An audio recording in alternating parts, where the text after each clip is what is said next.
The autumn leaves of Willowbrook Heights, New York, painted the small town in shades of gold and crimson as October 1986 approached.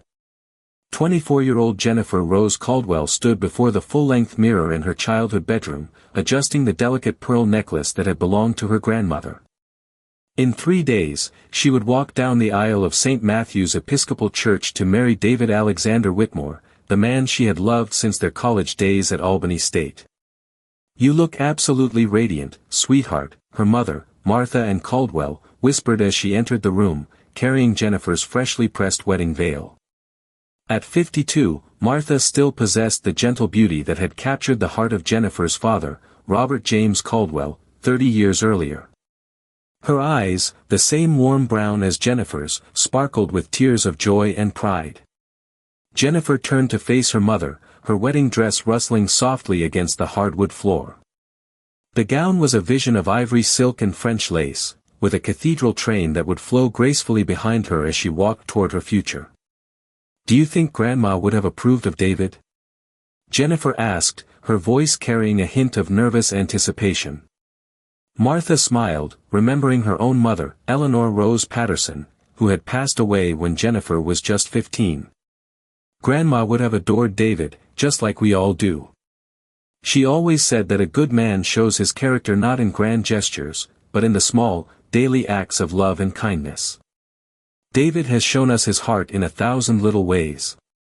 Indeed, David Alexander Whitmore had been nothing short of exemplary during his 3-year courtship of Jennifer.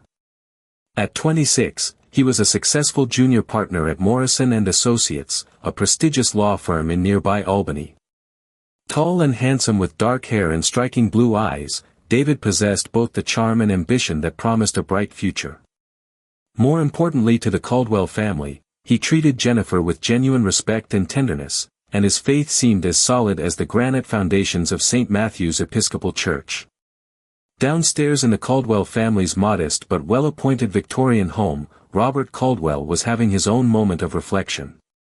As the owner of Caldwell Hardware Store, which had served Willowbrook Heights for 3 generations, Robert was known throughout the community as a man of integrity and quiet wisdom. He sat in his favorite armchair, polishing his shoes for the wedding rehearsal that evening, when David knocked on the front door. "Come in, son," Robert called out, setting aside his shoe polish. David entered the living room, impeccably dressed as always, carrying a small wrapped box in his hands. "Mr. Caldwell, I wanted to give this to Jennifer tonight, but I thought I should show it to you first," David said, his voice carrying the respectful tone he always used when speaking to Jennifer's father. He opened the box to reveal an exquisite diamond bracelet, clearly expensive and beautifully crafted. Robert examined the jewelry with appreciation. "This is lovely, David. Jennifer will be thrilled. But you know you don't need to lavish expensive gifts on her to win our approval. You already have that." David's face lit up with genuine gratitude. "Thank you, sir. I just want Jennifer to know how much she means to me.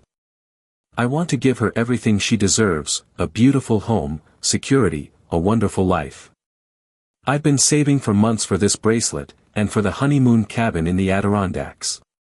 The mention of the honeymoon destination brought a smile to Robert's face.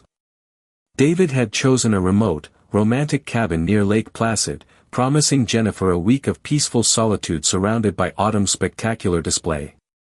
It seemed perfect for a young couple beginning their life together.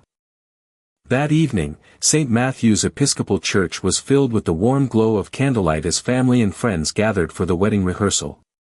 Reverend Thomas Mitchell, who had baptized Jennifer as an infant and confirmed her as a teenager, stood at the altar with a paternal smile as he watched the young couple practice their vows.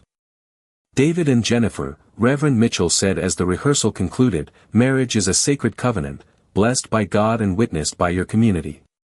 Remember that love is not just a feeling, but a choice you make every day to honor, cherish, and protect one another. In times of joy and in times of trial, may your faith in God and in each other be your constant foundation." Jennifer squeezed David's hand as they listened to the Reverend's words, feeling a deep sense of peace and certainty about their future together. After the rehearsal, the wedding party gathered at Romano's restaurant for the rehearsal dinner, where David surprised Jennifer with the diamond bracelet. "Oh, David, it's gorgeous!" Jennifer exclaimed as she fastened the bracelet around her wrist. "But you shouldn't have spent so much money. We're supposed to be saving for our future." David took her hands in his, looking into her eyes with an intensity that made her heart flutter. "Jennifer, you are my future. Everything I do, everything I work for, it's all for you. For us. I want to give you the world, and this is just the beginning." The wedding day dawned crisp and clear, with morning sunlight streaming through the stained glass windows of St. Matthew's Episcopal Church. Jennifer woke early, kneeling beside her bed for her morning prayers as she had done every day since childhood. "Dear Heavenly Father," she whispered, her hands clasped tightly together, "thank you for this beautiful day, and for bringing David into my life. Please bless our marriage, and help us to always honor you in our relationship. Give us wisdom, patience, and the strength to face whatever challenges may come. Guide us to be the husband and wife you would have us to be. In Jesus' name, Amen." As Jennifer prepared for her wedding with the help of her bridesmaids, David was across town at the Willowbrook Heights Inn, getting ready with his groomsmen. His best man, Michael Connor Bradley, had been his roommate at Albany State and remained his closest friend.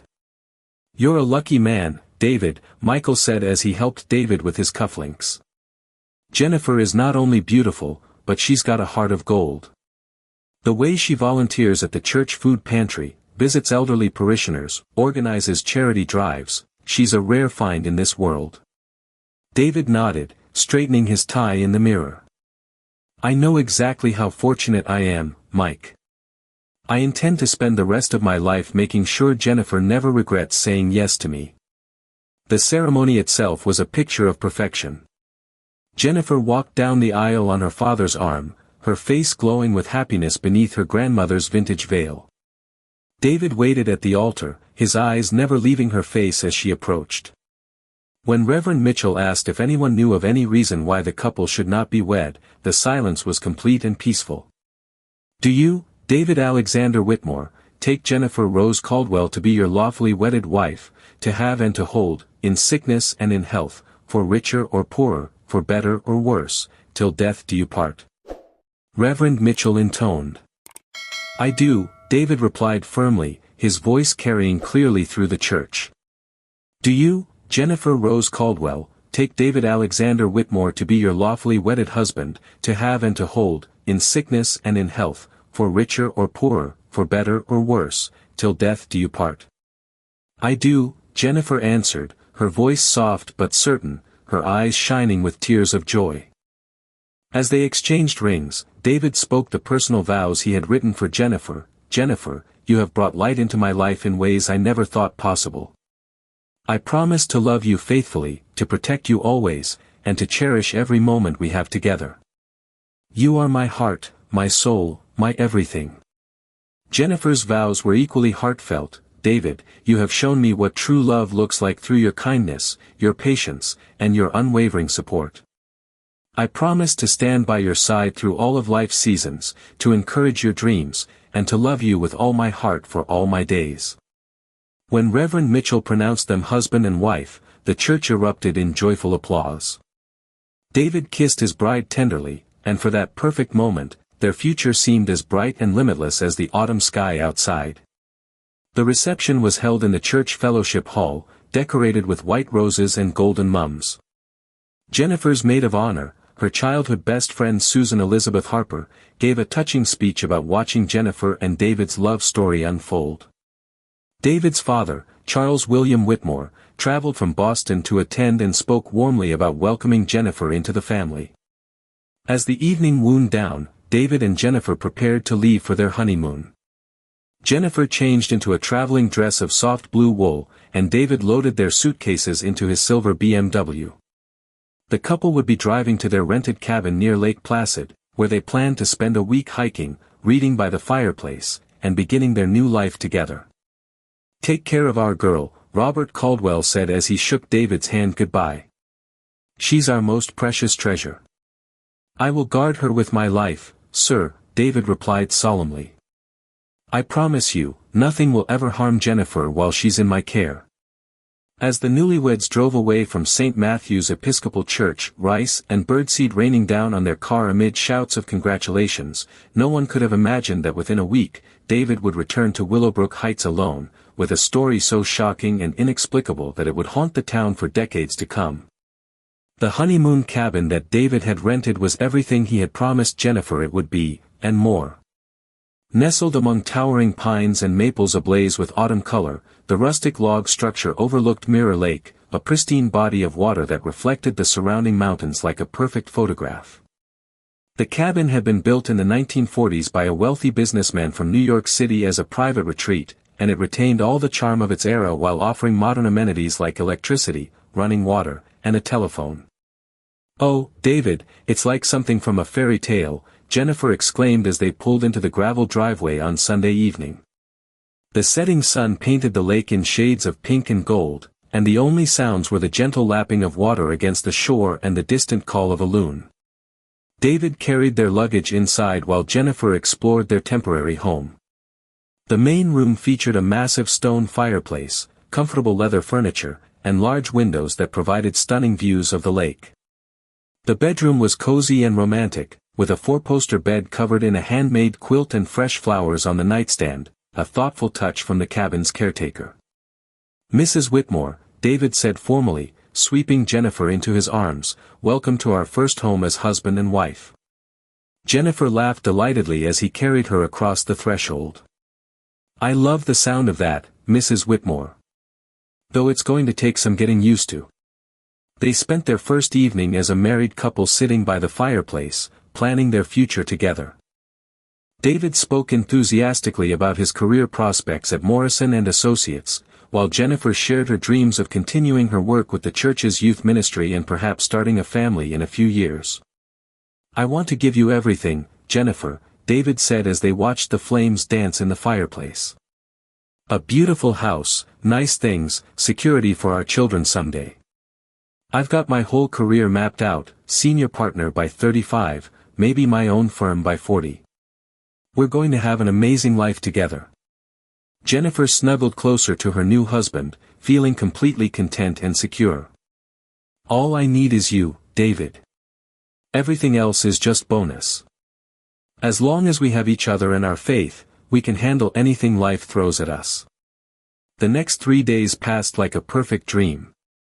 David and Jennifer hiked the mountain trails during the day, marveling at the spectacular fall foliage and stopping frequently to take photographs. In the evenings, they cooked simple meals together in the cabin's small but well-equipped kitchen, then sat by the fire reading or talking about their hopes and dreams. Jennifer kept a journal during their honeymoon, recording her thoughts and feelings about this magical time in their lives. October 20th, 1986, our second day at the cabin.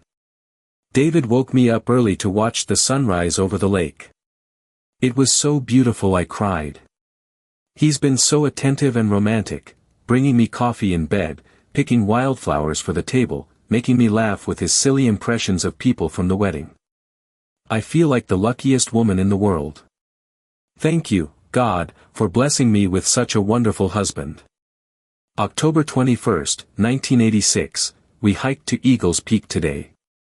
The view from the top was breathtaking, we could see for miles in every direction. David proposed to me again at the summit, saying he wanted to marry me all over again in front of God and the mountains. He's been so loving and gentle. Sometimes I catch him just staring at me with such intensity, like he's trying to memorize every detail of my face. It makes me feel so cherished and protected. Wednesday evening, October 22nd, began much like the previous nights. David grilled steaks on the cabin's outdoor barbecue while Jennifer prepared a salad and baked potatoes. They ate dinner on the covered porch, watching the sun set over Mirror Lake and planning their activities for the remaining days of their honeymoon. "Tomorrow I'd like to visit that antique shop in town," Jennifer said as she cleared their dinner plates. The caretaker mentioned they have some beautiful vintage jewelry. "I want to find something special to commemorate our honeymoon." David seemed unusually quiet during dinner, and Jennifer noticed that he kept checking his watch and glancing toward the woods surrounding the cabin. When she asked if something was bothering him, He smiled and said he was just tired from their busy day of hiking. You know what would be perfect right now? Jennifer suggested as they settled in front of the fireplace. Let's read Psalm 23 together. It's always been my favorite, and it seems especially appropriate here surrounded by God's beautiful creation. David retrieved Jennifer's Bible from the bedroom, and they sat together on the leather sofa as Jennifer read aloud, "The Lord is my shepherd, I shall not want. He maketh me to lie down in green pastures, he leadeth me beside the still waters. He restoreth my soul, he leadeth me in the paths of righteousness for his name's sake." As Jennifer continued reading, David's arm tightened around her shoulders. When she reached the verse about walking through the valley of the shadow of death, she felt him tense up beside her. "Yeah, though I walk through the valley of the shadow of death, I will fear no evil, for thou art with me, thy rod and thy staff they comfort me," Jennifer read softly. "David, are you all right? You seem tense." David forced a smile and kissed the top of her head. "I'm fine, sweetheart. Just tired. Maybe we should go to bed early tonight." They retired to the bedroom around 10 o'clock, after David carefully banked the fire in the fireplace and checked all the locks on the doors and windows. Jennifer found his security consciousness endearing, interpreting it as his desire to protect her in their isolated location. Jennifer fell asleep quickly, exhausted from their day of hiking and completely content in her husband's arms. The last thing she remembered was David stroking her hair and whispering, "I love you so much, Jennifer. Remember that, no matter what happens." When David returned to Willowbrook Heights on Friday afternoon, October 24th, driving alone and clearly in a state of extreme distress, the news spread through the small town like wildfire. He went immediately to the police station, where he was met by Sheriff William Douglas Mackenzie, a veteran law enforcement officer who had known the Caldwell family for years.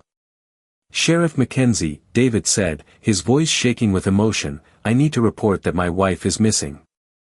Jennifer disappeared from our honeymoon cabin sometime during the night, and I can't find her anywhere."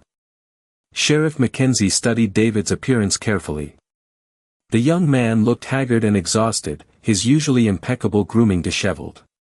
His clothes were wrinkled and dirty, as if he had been searching through rough terrain, and there were scratches on his hands and face from what appeared to be thorns or tree branches. "Slow down, son," Sheriff Mackenzie said, guiding David to a chair in his office. "Tell me exactly what happened, from the beginning." David took a shaky breath and began his account. "We went to bed around 10 o'clock Wednesday night. Everything was normal, Jennifer was happy and relaxed. She read from her Bible before we went to sleep, like she always does. I woke up Thursday morning around 7, and Jennifer wasn't in bed beside me. I thought maybe she had gotten up early to watch the sunrise, she loves to do that. But when I looked around the cabin, she wasn't there." "Did you check outside?" Sheriff Mackenzie asked, taking detailed notes. "Of course," David replied, running his hands through his disheveled hair. "I searched everywhere around the cabin, called her name until I was hoarse. I checked the lake shore thinking maybe she had gone for an early morning walk. I hiked all the trails we had explored together. I searched for 2 full days before I gave up and came home to get help." Sheriff Mackenzie noted several important details about David's story. The young man claimed he had slept through Jennifer's departure, despite being a notoriously light sleeper according to his own previous statements. He also claimed that Jennifer had left behind all her personal belongings, her purse, her jewelry including the expensive diamond bracelet he had given her, and even her wedding ring, which she had placed on the nightstand before going to sleep. "David, I have to ask you some difficult questions," Sheriff Mackenzie said gently. "Were you and Jennifer having any problems? Any disagreements or arguments during your honeymoon?" "None at all," David insisted. "We were completely happy. Jennifer was excited about our future together, making plans for when we got home. She was talking about redecorating our apartment, planning a Christmas party for our friends. She had no reason to leave, and she certainly wouldn't have left without telling me." "What about her state of mind? Did she seem depressed or anxious about anything?" David shook his head emphatically. Jennifer was the happiest I've ever seen her. She kept saying how perfect everything was, how blessed she felt. The night before she disappeared, she told me she couldn't wait to start our real life together. Sheriff Mackenzie organized an immediate search and rescue operation. Within hours, teams of volunteers from Willowbrook Heights and surrounding communities had converged on the area around Mirror Lake. The search included local law enforcement, state police, volunteer firefighters, and tracking dogs from the State Forest Service. Robert and Martha Caldwell arrived at the cabin site that evening, their faces etched with fear and disbelief. Martha clutched Jennifer's wedding photograph to her chest as she spoke with the search coordinators. "Sheriff, our Jennifer would never just wander off alone," Martha said, her voice trembling with emotion. "She's not the type to take unnecessary risks, especially in an unfamiliar place. If she left that cabin, it was either because someone forced her to leave, or because something terrible happened to her." The search continued for 5 days, covering hundreds of square miles of wilderness around Mirror Lake. Divers searched the lake itself, while helicopter crews scanned the area from above. Search dogs followed scent trails that led from the cabin to the lake shore and then inexplicably vanished, as if Jennifer had simply evaporated into thin air. On Tuesday, October 28, Sheriff Mackenzie made the difficult decision to scale back the active search. "We've covered every possible area where Mrs. Whitmore could have gone," he announced at a press conference. "At this point, we have to consider that either she left the area on her own, or that we're dealing with a potential crime scene." The investigation into Jennifer's disappearance intensified, with particular focus on David's activities and statements.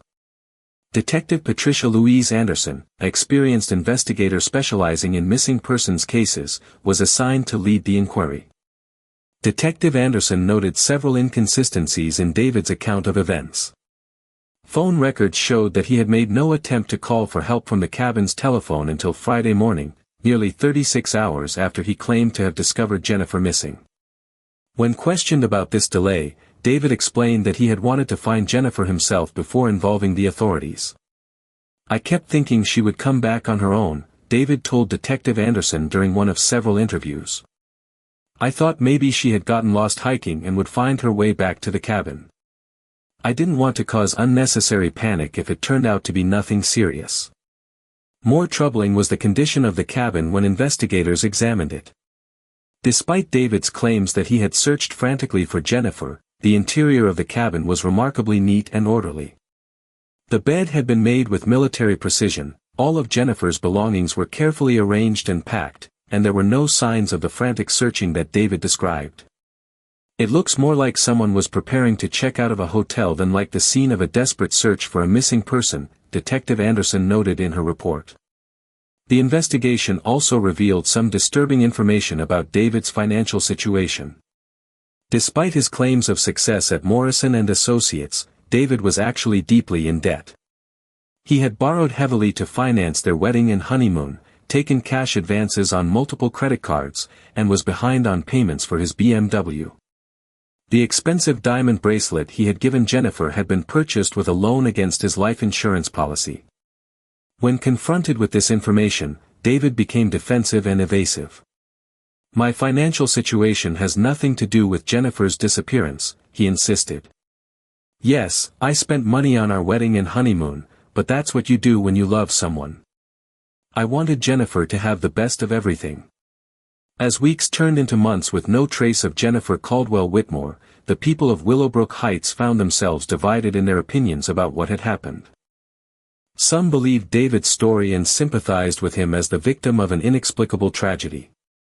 Others harbored growing suspicions that David knew more about his wife's disappearance than he was revealing. The case remained officially open, but without a body or concrete evidence of foul play, no charges could be filed. David eventually moved away from Willowbrook Heights, unable to bear the constant scrutiny and whispered suspicions of his neighbors. He relocated to California, where he started over with a new identity and a carefully constructed story about being a widower whose wife had died in a car accident. For the Caldwell family, Jennifer's disappearance became a nightmare that never ended. They hired private investigators, consulted psychics, and never stopped hoping that their daughter would somehow come home. Robert Caldwell's health deteriorated rapidly under the stress, and he died of a heart attack in 1989. Martha struggled with depression and turned increasingly to her faith for comfort, spending hours each day praying for answers about Jennifer's fate. Reverend Thomas Mitchell conducted memorial services for Jennifer on each anniversary of her disappearance, always ending with the same prayer: "Lord, we trust that Jennifer is safe in your loving arms. Give us peace in our uncertainty, and in your perfect time, reveal the truth about what happened to our beloved daughter and sister." The mystery of Jennifer Caldwell Whitmore's disappearance became part of Willowbrook Heights folklore, whispered about in hushed tones and speculated upon by successive generations. But the truth lay buried deeper than anyone could have imagined, waiting for God's perfect timing to bring it into the light. 20 years had passed since Jennifer Caldwell Whitmore vanished from her honeymoon cabin, but for Martha Caldwell, the pain remained as fresh as if it had happened yesterday. Now 72 years old and living alone in the same Victorian house where Jennifer had grown up, Martha had never stopped believing that someday she would learn the truth about her daughter's fate. Every morning, Martha began her day with the same ritual she had maintained since Jennifer's disappearance. She would kneel beside Jennifer's childhood bed, which she had preserved exactly as it was on the day of the wedding, and pray for answers. The room still held all of Jennifer's treasures: her high school graduation photograph, her collection of pressed flowers from family vacations, her worn copy of Little Women, and the small wooden cross that had hung above her bed since childhood. "Dear Lord," Martha whispered each morning, her hands clasped tightly around Jennifer's favorite rosary, "please give me strength for another day without answers.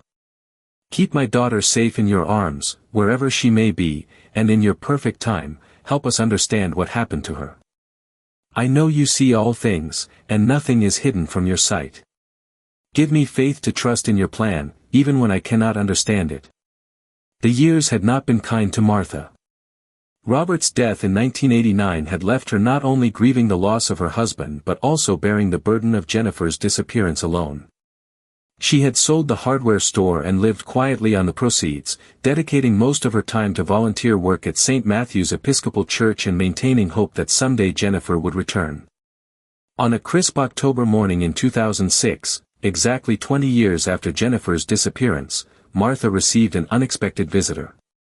Father Michael Christopher O'Sullivan, the new priest at St. Matthew's, knocked on her door carrying a steaming casserole dish and wearing the gentle smile that had already endeared him to his parishioners. "Mrs. Caldwell," Father O'Sullivan said in his melodic Irish accent, "I've brought you some Irish stew that Mrs. Peterson made. She was worried you might not be eating properly, especially with today being such a difficult anniversary." Martha invited the young priest inside, grateful for his thoughtful visit. At 38 years old, Father O'Sullivan was relatively new to Willowbrook Heights, having arrived just 6 months earlier. But he had quickly demonstrated the kind of pastoral heart that drew people to confide in him their deepest struggles and fears. "Father O'Sullivan," Martha said as they sat in her living room, surrounded by photographs of Jennifer at various stages of her life, "I hope you don't mind me asking, but have you ever experienced a situation where God's silence felt almost unbearable? Where you prayed and prayed for answers that never seemed to come?" Father O'Sullivan studied the photographs of Jennifer, noting the young woman's radiant smile and the obvious joy in her eyes. "Mrs. Caldwell, I believe that God's silence doesn't mean He's absent. Sometimes He's preparing something greater than we could imagine. Your daughter's story isn't finished yet. I can feel it in my spirit." That afternoon, Father O'Sullivan returned to St. Matthew's Episcopal Church with Martha's questions weighing heavily on his heart. As he often did when struggling with complex spiritual matters, he went to the church's small prayer garden to spend time in contemplation. The garden had been Jennifer's special project during her teenage years, and she had planted the roses and herbs that still bloomed there each summer. While kneeling among Jennifer's roses, Father O'Sullivan noticed something unusual about the garden's layout. The flower beds formed an irregular pattern that didn't match the original church landscaping plans he had seen in the parish archives. More intriguingly, there was a section of the garden where nothing seemed to grow properly, despite the rich soil and careful tending. "That's odd," Father O'Sullivan murmured to himself, examining the barren patch more closely.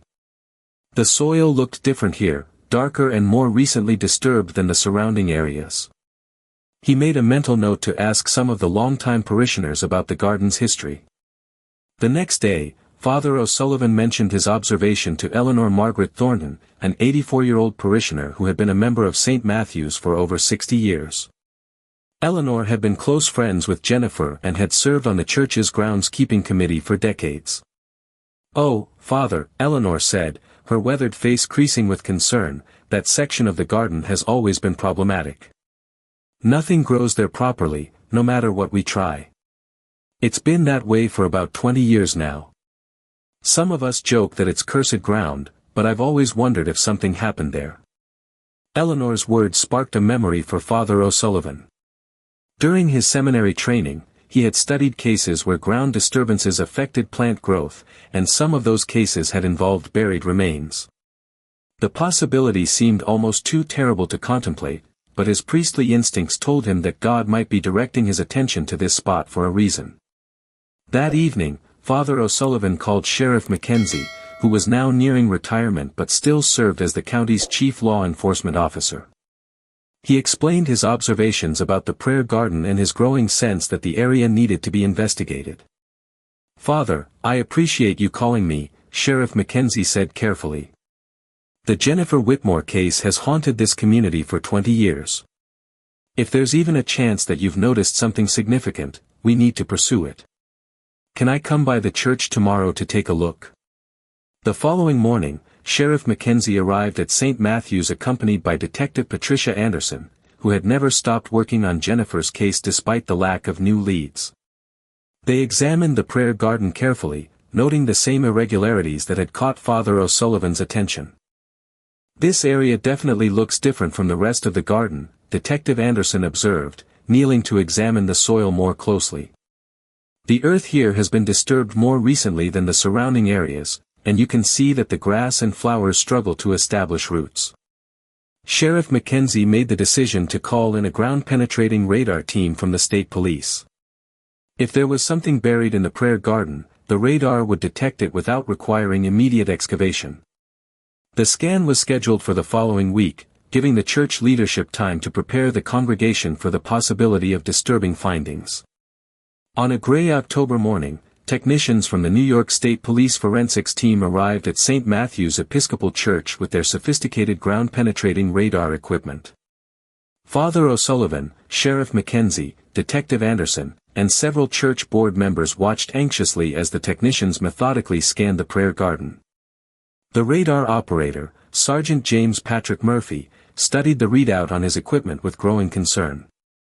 After completing the scan of the problematic area, he called Detective Anderson over to view the results. "Detective, you need to see this," Sergeant Murphy said quietly. "There's definitely something buried here, approximately 6 feet down. Based on the size and shape of the anomaly, it's consistent with human remains." Detective Anderson felt her heart rate increase as she studied the radar image. After 20 years of searching for Jennifer Whitmore, could they finally be close to finding answers? She immediately called for a full forensics team and began the process of obtaining search warrants. The excavation began 3 days later, on a cold and somber Thursday morning. Father O'Sullivan held a prayer service before the work commenced, asking God to guide the investigation and to bring peace to all who had been affected by Jennifer's disappearance. "Heavenly Father," Father O'Sullivan prayed as the congregation gathered around the prayer garden, "we ask for your blessing on this difficult task. If our beloved Jennifer rests here, let this discovery bring comfort to her family and justice for any wrongdoing.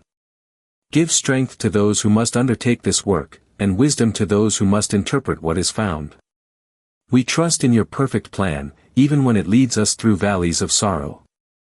Amen." Martha Caldwell stood at the edge of the excavation site, supported by friends from the church and holding tightly to a photograph of Jennifer.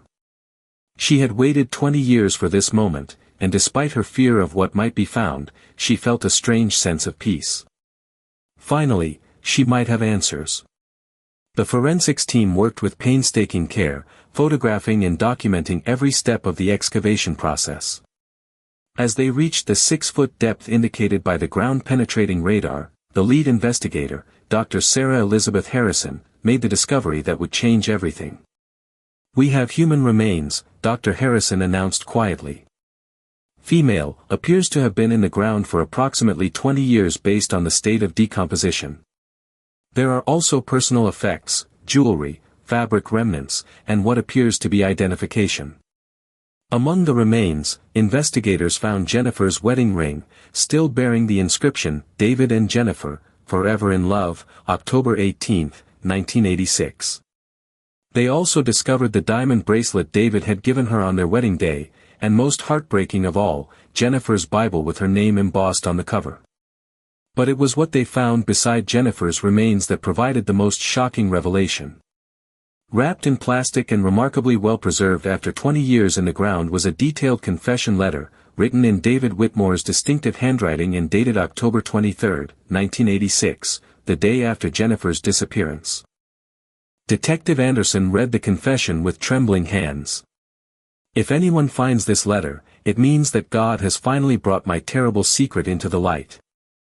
I killed my wife Jennifer during our honeymoon, and I have lived with this guilt every day since. I never meant for it to happen, but when she discovered my debts and threatened to leave me, I lost control. I struck her during an argument, and she fell and hit her head on the stone fireplace. When I realized she was dead, I panicked. I couldn't bear the thought of losing everything, my reputation, my career, my future. So I brought her body back to Willowbrook Heights and buried her in the church prayer garden, the place she loved most. I chose this spot because I knew she would want to rest in consecrated ground, near the church where she found such peace. I have lived in hell since that night, knowing that I took the life of the only person who ever truly loved me. May God forgive me, because I cannot forgive myself." David Alexander Whitmore. The confession provided detailed information about how David had transported Jennifer's body from the cabin to Willowbrook Heights, how he had dug her grave in the prayer garden during the early morning hours before anyone was awake, and how he had carefully planted the story about her mysterious disappearance. The letter also revealed David's location in California, where he had been living under an assumed name for the past 15 years. Within hours of the discovery, California authorities had arrested David Whitmore at his home in San Diego, where he had been working as an insurance salesman and had remarried under false pretenses. When confronted with the evidence, David broke down completely and confessed to murdering Jennifer. He revealed that their argument had started when Jennifer discovered his massive debts and realized that he had been lying to her about his financial situation throughout their courtship. "She said she still loved me, but that she couldn't start a marriage based on lies," David told investigators through his tears. "She wanted to go home and figure out how to handle the debt together, as a team. But I knew that once people found out about the money I owed, my career would be over. I would lose everything I had worked for. I begged her not to tell anyone, and when she refused to promise to keep my secret, I snapped." The revelation devastated the Willowbrook Heights community, but for Martha Caldwell, the discovery brought a complex mixture of grief and relief. Finally, after 20 years of uncertainty, she knew what had happened to her daughter. Jennifer could be laid to rest properly, and the man responsible for her death would face justice. "I always knew Jennifer didn't just run away," Martha told Father O'Sullivan as they stood beside Jennifer's grave site. "My daughter was too good, too faithful to just disappear without explanation. I'm heartbroken that she suffered, but I'm grateful that God has finally revealed the truth." The investigation also uncovered evidence that David had been planning Jennifer's murder for several weeks before their wedding.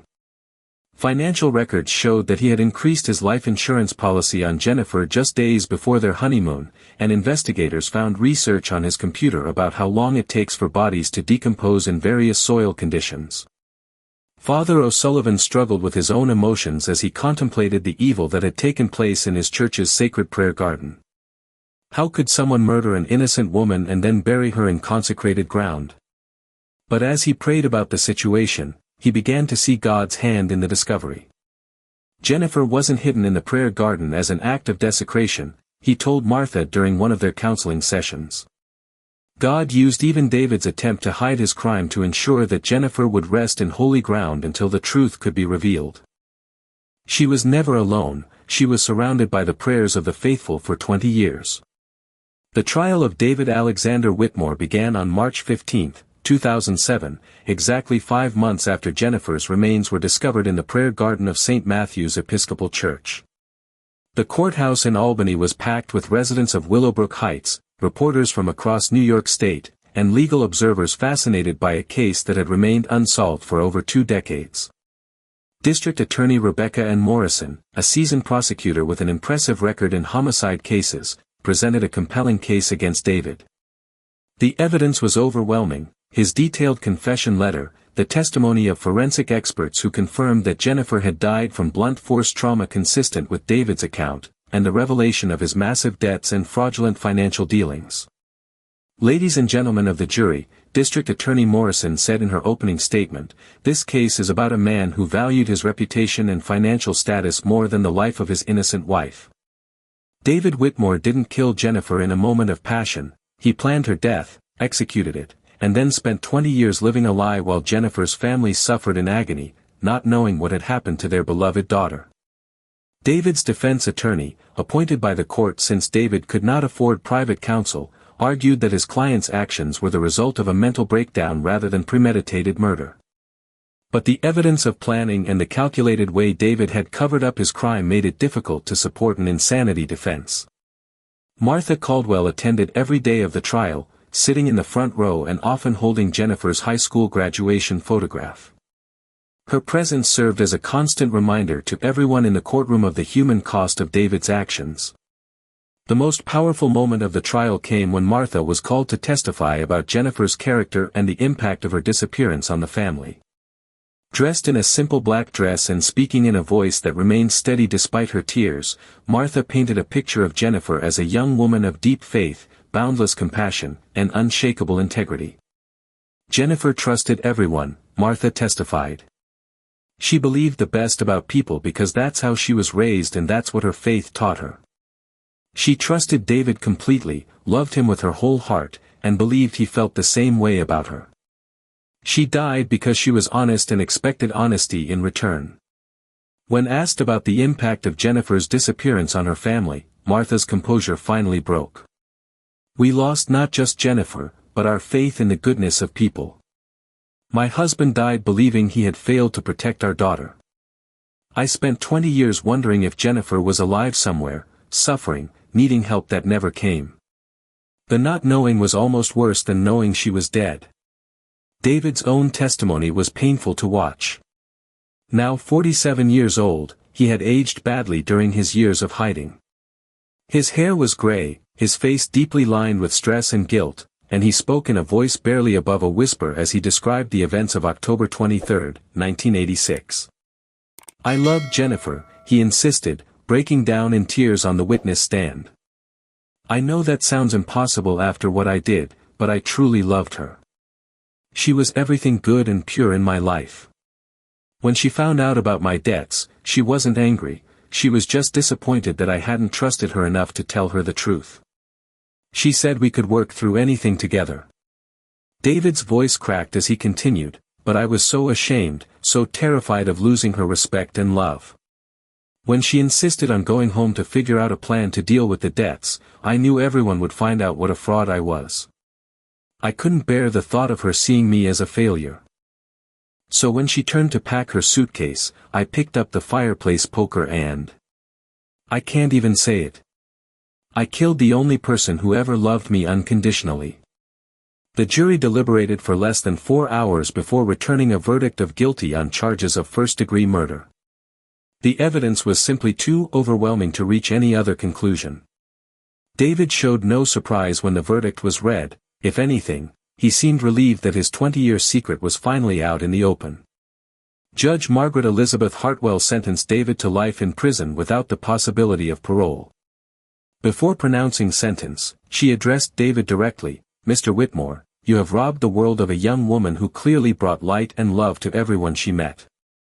You have caused immeasurable pain to her family and friends, and you have violated the sacred trust of marriage in the most heinous way possible. Your actions deserve the maximum penalty allowed by law. After the sentencing, Martha Caldwell surprised everyone by requesting a private meeting with David. Against the advice of the prosecution team and her own friends, Martha insisted that she needed to speak with her daughter's killer face to face. The meeting took place in a small conference room at the courthouse, with Sheriff Mackenzie present for security. David could barely look at Martha as she entered the room, his head bowed in shame and his hands shackled in front of him. "David," Martha said quietly, her voice steady and clear, "I need you to look at me." Slowly, David raised his eyes to meet Martha's gaze. What he saw there surprised him, not hatred or rage, but a profound sadness mixed with something he couldn't quite identify. "I want you to know that I forgive you," Martha continued, her words shocking everyone in the room. "Not because you deserve forgiveness, but because Jennifer would want me to forgive you." She believed in redemption, in second chances, in the power of God's love to transform even the hardest hearts. David began to sob, his shoulders shaking with the force of his emotions. "Mrs. Caldwell, how can you forgive me? I took your daughter away from you. I destroyed your family. I don't deserve your forgiveness." Martha reached across the table and placed her hand over David's shackled hands. "You're right, you don't deserve forgiveness. None of us do. But that's what grace is about. Jennifer is with God now, safe and at peace. Holding on to hatred and anger won't bring her back, and it will only poison what remains of my life. I choose to forgive because that's what Jennifer would do." The exchange between Martha and David was covered extensively by the media, and Martha's act of forgiveness became a powerful testimony that reached far beyond the borders of Willowbrook Heights. She received hundreds of letters from people who had been inspired by her example, and she began speaking at churches and conferences about the power of forgiveness to heal broken hearts and communities. Meanwhile, the people of Willowbrook Heights faced the difficult task of healing from the revelation that a beloved member of their community had been murdered and buried in their church's prayer garden. Father O'Sullivan led the congregation through a process of grief counseling and spiritual renewal, helping them understand that God could bring good even from the darkest circumstances. "Evil tried to use our sacred space to hide a terrible crime," Father O'Sullivan preached on the Sunday following David's sentencing. "But God turned even that evil into an instrument of His justice. Jennifer rested in consecrated ground, surrounded by our prayers and worship, until the time was right for truth to be revealed. Even in death, she was not forgotten or abandoned." The church decided to create a permanent memorial to Jennifer in the prayer garden where her body had been found. The memorial consisted of a beautiful marble bench surrounded by white roses, Jennifer's favorite flowers, and a bronze plaque with an inscription from one of Jennifer's favorite Bible verses: "She is clothed with strength and dignity, she can laugh at the days to come." Proverbs 31 verse 25. The memorial quickly became a place of pilgrimage for people dealing with loss and seeking hope. Families who had lost loved ones to violence found comfort in sitting on Jennifer's bench and reading the letters and poems that visitors left behind. The prayer garden, once a place of hidden darkness, became a beacon of light and healing for the entire community. 6 months after David's conviction, Martha received an unexpected letter from David himself, written from his prison cell at Clinton Correctional Facility in upstate New York. The letter was brief but heartfelt. "Dear Mrs. Caldwell, I think about your words of forgiveness every day. They have given me something I didn't think I deserved, hope. I have started attending the prison chapel services and reading the Bible that the chaplain gave me. I'm trying to understand the kind of faith that Jennifer had, the kind that could inspire you to forgive even someone like me. I know I can never make up for what I did, but I want to spend whatever years I have left trying to become the kind of man Jennifer believed I could be. Thank you for showing me what real grace looks like. I pray that God will bless you and give you peace. David." Martha showed the letter to Father O'Sullivan, who encouraged her to continue corresponding with David if she felt called to do so. "Sometimes God uses the most unlikely people to accomplish His purposes," Father O'Sullivan observed. "Perhaps your forgiveness is exactly what David needs to find genuine redemption." Over the next several years, Martha and David exchanged letters regularly. David shared his journey of faith and repentance, while Martha offered encouragement and continued to demonstrate the unconditional love that had characterized Jennifer's approach to relationships. Through their correspondence, David developed a genuine faith and became a mentor to other inmates struggling with guilt and despair. In 2010, 3 years after his conviction, David wrote to Martha with remarkable news: "Mrs. Caldwell, I wanted you to be the first to know that I have decided to donate my organs when I die, and I have also volunteered to participate in a program that provides victim impact education to other inmates. I can't bring Jennifer back, but maybe I can help prevent other families from experiencing the pain I caused you. Your forgiveness saved my soul, and now I want to spend my life serving others." David's transformation became so pronounced that even the prison chaplain wrote to Martha expressing amazement at the change in David's character. "I have seen many inmates claim to find religion," Chaplain Robert Thompson wrote, "but David's faith appears genuine and life-changing. He has become one of our most trusted and respected inmates, and his testimony has influenced many others to seek redemption." As Martha aged, her health began to decline, but her faith remained as strong as ever. On the 5th anniversary of Jennifer's funeral, she stood once again at her daughter's grave, this time properly marked with a beautiful headstone in the Willowbrook Heights Cemetery, and reflected on the journey that had brought her to this place of peace. "Jennifer, my darling girl," Martha whispered as she placed fresh white roses on the grave, "your death was a terrible tragedy, but God has used even this for good. Your killer found salvation, other families have found hope through your story, and I have learned that forgiveness truly does set the forgiver free.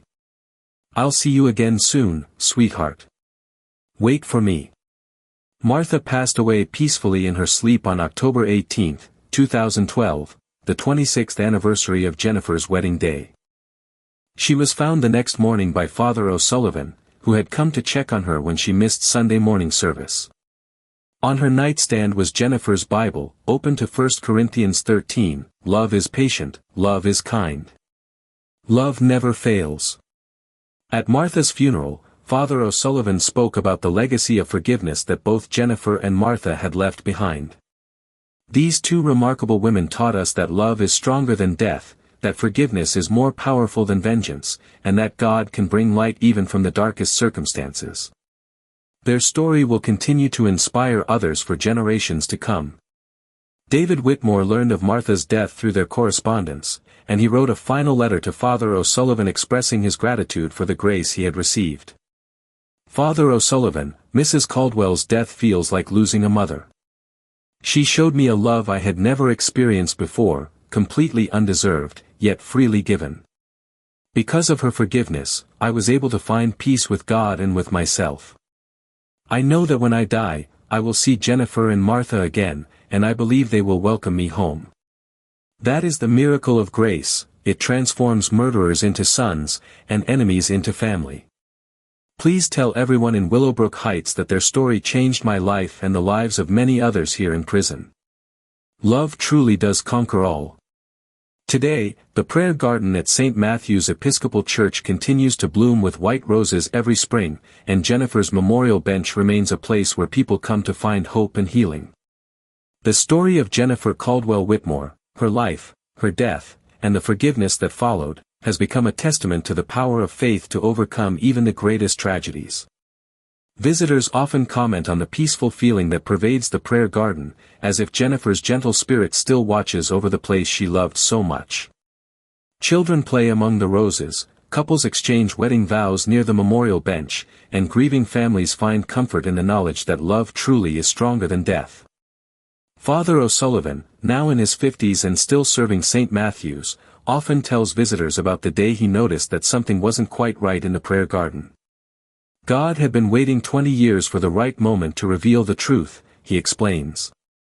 He used my curiosity, the persistence of law enforcement, and the power of modern technology to bring justice for Jennifer. But most importantly, he used the forgiveness of a grieving mother to demonstrate that love never fails. The legacy of Jennifer Caldwell Whitmore lives on in the countless lives that have been touched by her story. Her death was a tragedy, but her life, and the response of those who loved her, became a powerful testimony to the transforming power of grace, forgiveness, and faith. In the end, evil did not have the final word. Love did. And in the prayer garden of St. Matthew's Episcopal Church, where white roses bloom eternal and a bronze plaque speaks of strength and dignity, Jennifer's story continues to whisper to all who visit, love never fails. Faith never dies. And with God, all things are possible, even redemption for the darkest hearts and peace for the deepest wounds.